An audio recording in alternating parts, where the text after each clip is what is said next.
Okay, अब आ ही गए हैं तो तुम खुद ही इनसे पूछ लेना, कमरे के दरवाजे के पास खड़ी अवंतिका ने बेहद शांत आवाज में कहा। उसके चेहरे पर एक अजीब सा आत्मविश्वास था, जैसे उसे पहले से पता हो कि अब आगे क्या होने वाला है। सामने विश्वास खड़ा था और उसके चेहरे पर उलझन साफ दिखाई दे रही थी। उसे समझ नहीं आ रहा था कि अवंतिका ने अचानक उसे यहाँ क्यों बुलाया है और आखिर ऐसा क्या होने वाला है जिसके लिए उसने इतनी जल्दी मिलने के लिए कहा। तभी कमरे में बैठे आदमी की नजर विश्वास पर पड़ी।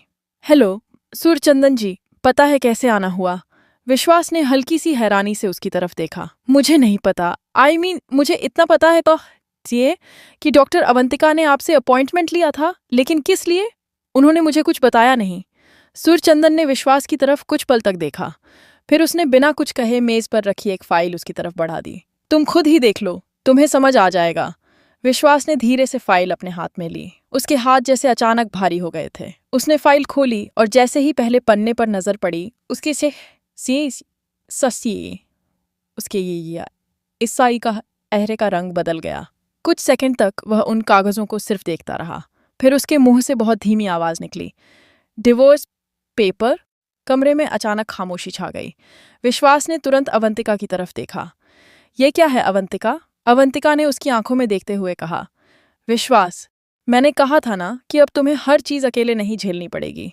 लेकिन तुमने तलाक के पेपर क्यों बनवाए? विश्वास की आवाज में गुस्से से ज्यादा डर था। अवंतिका कुछ पल चुप रही, फिर उसने बहुत सोच समझकर जवाब दिया, क्योंकि अब समय आ गया है कि तुम अपनी जिंदगी के बारे में कोई फैसला लो।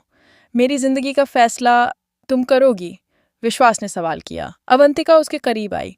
नहीं विश्वास, फैसला तुम्हें ही करना है। मैं सिर्फ तुम्हें वो रास्ता दिखा रही हूँ जिसे तुम खुद देखने से डर रहे हो।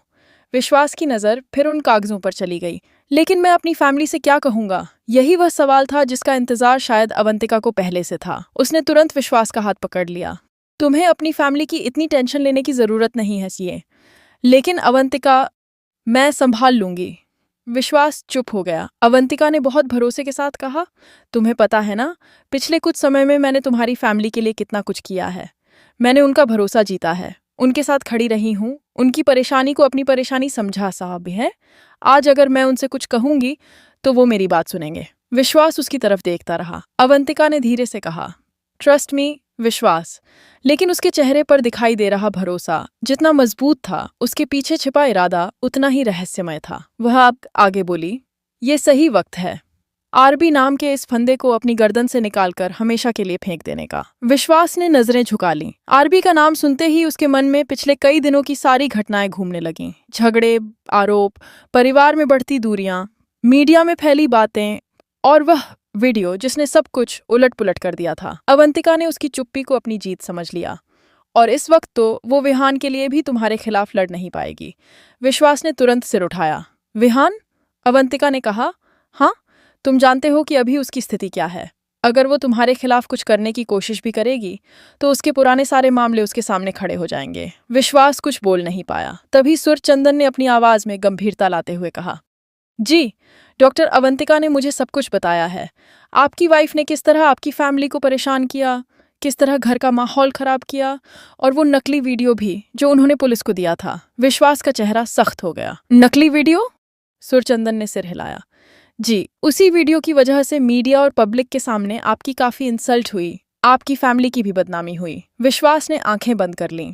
उसे वह दिन याद आ गया जब हर चैनल पर उसके परिवार की चर्चा हो रही थी। लोग बिना पूरी सच्चाई जाने तरह तरह की बातें कर रहे थे। उसके घर के बाहर कैमरे लगे थे, फोन लगातार बज रहे थे, और उसके परिवार के लोग एक दूसरे से सवाल कर रहे थे कि आखिर यह सब उनके साथ क्यों हो रहा है। उस वक्त विश्वास ने आरबी पर भरोसा किया था, लेकिन अब उसके सामने एक अलग तस्वीर रखी जा रही थी। अवंतिका लगातार उसे यही समझा रही थी कि उसकी सारी परेशानियों की जड़ आरबी है। विश्वास, तुम कब तक खुद को समझाते रहोगे कि सब ठीक हो जाएगा?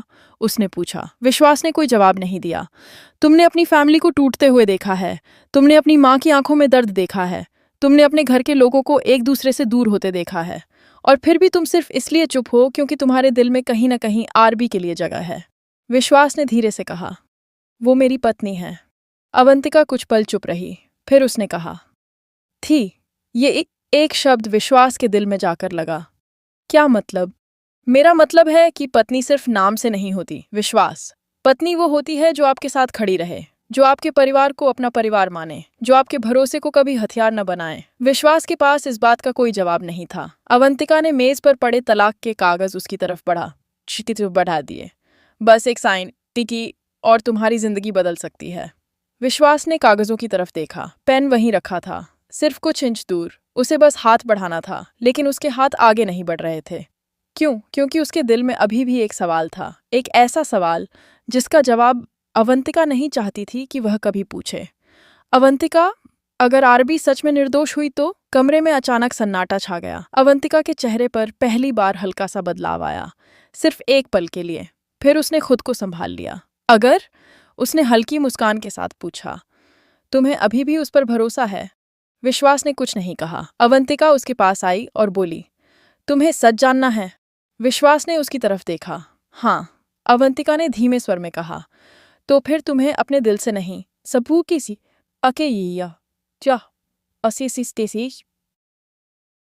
सबूतों से फैसला करना होगा। सूर्यचंदन ने तुरंत एक दूसरी फाइल उठाई।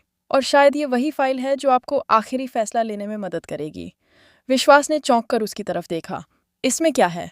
सूर्यचंदन ने फाइल उसकी तरफ बढ़ाई, लेकिन इस बार उसने फाइल तुरंत नहीं खोली। इसमें वो चीजें हैं जिनके बारे में डॉक्टर अवंतिका ने आपको अभी तक कुछ नहीं बताया। विश्वास की धड़कन जैसे अचानक तेज हो गई। उसने अवंतिका की तरफ देखा। अवंतिका पहली बार असहज नजर आई। सुरचंदन, लेकिन सुरचंदन रुकने वाला नहीं था। नहीं डॉक्टर साहिबा, अब विश्वास जी को सच पता चलना चाहिए। आखिर फैसला उनकी जिंदगी का है। विश्वास ने धीरे धीरे फाइल खोली। पहला पन्ना देखते ही उसकी आंखें फैल गईं। दूसरे पन्ने पर पहुंचते ही उसके हाथ कांपने लगे। और तीसरे पन्ने पर जो तस्वीर लगी थी उससे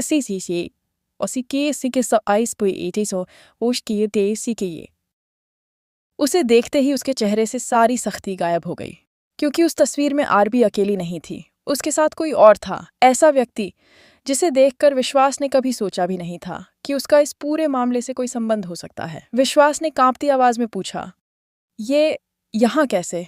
अवंतिका ने तुरंत कहा, विश्वास मेरी बात सुनो। लेकिन अब विश्वास उसकी बात सुनने के लिए तैयार नहीं था। उसने फाइल बंद कर दी। उसकी आंखों में गुस्सा था, लेकिन उससे भी ज्यादा एक डर था। अवंतिका, क्योंकि से क्या छिपा रही हो? अवंतिका के पास इस सवाल का जवाब था, लेकिन वह जवाब देने से पहले ही कमरे के बाहर किसी के कदमों की आवाज सुनाई दी। तीनों की नजर दरवाजे की तरफ चली गई। कदमों की आवाज धीरे धीरे करीब आ रही थी। फिर दरवाजे पर दस्तक हुई। एक बार, दो बार, और तीसरी दस्तक के बाद बाहर से एक आवाज ये आए, सीख के कमे। विश्वास, मुझे तुमसे बहुत जरूरी बात करनी है। विश्वास की आंखें फैल गईं, क्योंकि वह आवाज आरबी की थी। और जिस पल आरबी अंदर आने वाली थी, उसी पल विश्वास के हाथ में तलाक के कागज थे। लेकिन अब कहानी बदल चुकी थी, क्योंकि आरबी सिर्फ अपनी सफाई देने नहीं आई थी। वह अपने साथ ऐसा सच लेकर आई थी जो अगर विश्वास के सामने खुल गया तो डॉक्टर अवंतिका की बनाई हुई पूरी कहानी एक पल में बिखर सकती थी।